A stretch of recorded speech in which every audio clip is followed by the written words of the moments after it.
Good afternoon student. आज हम सब चाइल्डहुड डिसऑर्डर को कंटिन्यू करेंगे। तो चाइल्डहुड डिसऑर्डर में और कौन से डिसऑर्डर आते हैं? Separation anxiety disorder. Separation anxiety disorder is normal in very young children, those between age 8 and 14 month old. Kids often go through a phase when they are clingy and afraid of unfamiliar peoples and places. तो separation anxiety disorder किस में देखने को मिलता है? 8 to 14 month के children's में देखने मिलता है। तो इसमें जो बच्चे रहते हैं वो बहुत रोते हैं और उनको फियर होता है। तो वो क्या करते हैं, दूसरे अपने पेरेंट को या फिर अपने फैमिली पर्सन को छोड़ के, अपने फैमिलियर पीपल्स को छोड़ के या अपने फैमिलियर प्लेस को छोड़ के अदर जगह में जाने से या किसी नोन पीपल्स के पास जाने से उनको बहुत ज़्यादा फियर होता है। जैसे आप छोटे बच्चे को देखे होंगे कि जब वो अपने मम्मी पापा को से उनको ले लो तो वो क्या करते हैं, बहुत ज़ोर ज़ोर से रोने लगते हैं। जो जिनको वो पहचानते हैं उनसे अगर दूर हो जाते हैं तो वो क्या करते हैं, बहुत ज़ोर ज़ोर से रोने लगते हैं। तो इसको हम बोलते हैं separation anxiety disorder. When this fear occurs in a child over age 6 years is excessive and lasts longer than 4 weeks, the child may have separation anxiety disorder. Separation anxiety disorder is a condition in which a child becomes fearful and nervous when away from home or separated from a loved one, usually a parent or other caregiver to whom the child is attached. What causes separation anxiety disorder? तो separation anxiety disorder की क्या cause है? तो क्या है? After a significant stressful or traumatic event in a child life such as a stay in hospital और death of loved one और पेट और चेंज इन एनवायरनमेंट। तो इसके कॉज क्या है? किसी का डेथ हो जाता है, किसी लव्ड वन से सेपरेट हो जाते हैं, या फिर लॉन्ग स्टे है हॉस्पिटल में, या फिर उनके किसी लव्ड पेट का, उनके लव्ड एनिमल्स का डेथ हो जाता है, उनका एनवायरनमेंट चेंज हो जाता है। तो चाइल्ड में क्या डेवलप होता है? Separation anxiety disorder. Separation anxiety often have family member with anxiety and other mental disorder. तो separation anxiety disorder में क्या होता है? बच्चा क्या करता है, उसको फियर होता है जब वो किसी अपने नोन पर्सन या नोन प्लेस से अलग जाता है। तो treatment of separation anxiety disorder, इसमें हम लोग क्या करते हैं, बच्चे को साइकोथेरेपी देते हैं, कॉग्निटिव थेरेपी देते हैं। तो क्या क्या होता है सेपरेशन एंजाइटी डिसऑर्डर में? An unrealistic and lasting worry the something bad will happen to a parent care if child is dream. तो जब सेपरेशन एंजाइटी डिसऑर्डर में बच्चों को ऐसा लगता है कि कुछ बैड हो जाएगा, कुछ हो जाएगा, कि जब बच्चा अपने माँ बाप से अलग होगा तो बच्चे को कुछ हो जाएगा, उसको ऐसा लगता है, या फिर बच्चे के माँ बाप को कुछ हो जाएगा, ऐसा बच्चे को फील होता है। फिर बच्चा इसमें क्या करता है, स्कूल जाने से मना करता है और क्या बोलता है कि मैं अपनी मम्मी पापा के साथ ही रहूँगा या अपने घर में ही रहूँगा। फिर क्या है, refusal to go to sleep without the care giver being nearby or to the sleep away from the home. तो अगर बच्चा सोता भी है तो वो किसी अपने मम्मी पापा के प्रेजेंस में, अपने लव्ड वंस की प्रेजेंस में ही सोता है, और अगर उनसे वो दूर जाते हैं तो वो क्या करता है, बहुत रोता है, सोता नहीं है। उसको अकेले रहने से डर लगता है, उसको चाहिए रहता है कि हमेशा उसके साथ कोई ना कोई रहे। नाइटमेयर्स होते हैं उसको, बेड वेटिंग हो सकता है, complain of physical symptoms such as headache और स्टमक ऑन स्कूल डेज। जैसे आप अभी भी बहुत सारे बच्चे करते हैं, जब उनको पता चलता है कि उनको स्कूल जाना है तो अचानक से उनके पेट में दर्द होने लगता है, उनको हेडेक होने लगता है। तो ये होता है सेपरेशन एंजाइटी डिसऑर्डर के कारण। रिपीटेड टेम्पर टेंट्रम करते हैं बच्चे, तो ये सारे साइन सिम्टम्स शो करते हैं सेपरेशन एंजाइटी डिसऑर्डर वाले बच्चे। Childhood schizophrenia. Childhood schizophrenia is a severe brain disorder in which children interpret reality abnormally.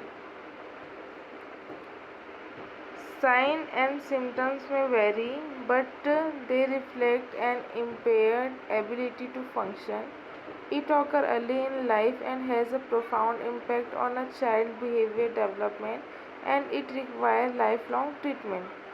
The earliest indication of childhood schizophrenia may include developmental problems such as language delay होगा, late और unusual crawling होगा, फिर क्या होगा, late walking करेगा, other abnormal motor behaviour, for example rocking and arm flapping करेगा बच्चा। Post traumatic stress disorder में क्या होगा, ये कब होता है, पोस्ट ट्रॉमेटिक स्ट्रेस डिसऑर्डर कब डेवलप होता है बच्चे में? Children and teen could have post-traumatic stress disorder if they have lived through an event that could have caused them and someone else to killed and badly hurt।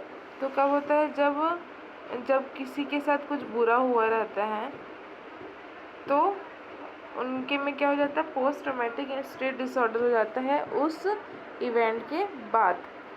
Such event include था जैसे किसी के साथ sexual और physical abuse हुआ हो, other violent crime हुआ हो, disaster such as floods, school shooting, car crashes, fire might also cause post traumatic stress disorder. Other events that can cause post-traumatic stress disorder are war, friend suicide, seeing violence in the area they live. Post-traumatic stress disorder or PTSD is diagnosed after a person experiences symptoms for at least 1 month following a traumatic event। तो traumatic event के बाद ये लगभग 1 महीने के बाद ही क्या उनके में post traumatic stress disorder develop हो जाता है। The disorder is characterised by 3 main type of symptoms, experiencing the trauma through a intrusive distressing recollection of event and flashback and nightmare। तो उनको क्या होगा, री एक्सपीरियंस करते हैं जो भी इवेंट उनके साथ हुआ है, फ्लैशबैक होता है, नाइटमेयर्स होता है, तो या फिर उनके दिमाग में बार बार वही चीज़ रिपीट होता है। तो ये सारे साइन एंड सिम्टम्स है PTSD के। अवॉइड करेंगे उस जगह में जाने के लिए जो उनके ट्रॉमेटिक इवेंट से रिलेटेड है, उन वहाँ के लोगों से मिलने के लिए जो उस इवेंट से रिलेटेड लोग हैं, और उस एक्टिविटी को करने के लिए या फिर उस एक्टिविटी को रिमाइंड करने के लिए जो भी चीज़ जो उनको उस ट्रॉमा का याद दिलाते हैं, और वो उस इवेंट उस चीज़ के लिए क्या रहते हैं, हमेशा इमोशनल नमनेस शो करते हैं।